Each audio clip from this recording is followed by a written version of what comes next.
Assalomu alaykum hurmatli obunachilar, hurmatli aka-ukalar. Mana bizlarni obunachilarimizdan Pastarg'on Jumadan Ulug'bek degan obunachimiz Turkiya davlatiga ishlayapti ekan. Shu mashinani Lacetti'ni e'longa tan narxini $5200 ga baholab variantga chiqarib beraman degan edim. Shu Ulug'bek do'stimiz ko'rib akasini yuboribdi. Akasi mana kelib ko'rib, bosh to'loviga qancha beryapsiz? Qancha? $1600 bosh to'lov bilan 6 oygacha kelishib, nasiya savdo qilib beryapmiz. Keyin oyma-oy to'lovi ham bor, tushuntirib o'tdik-a. Yaxshi kunga mining. Salomat bo'ling. Jumani qayerdan? Xancharboq, Elbek mahalla. Xancharboq, Elbek mahalla. Ana shu yerga sotildi. Videoga tushmayman deydilar.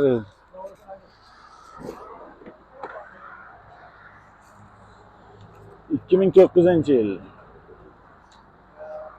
Kraska taxminan bir 20-30% ga yaqin kamroq petnolari bor. Holati normalniy, Lacetti. Ketdi.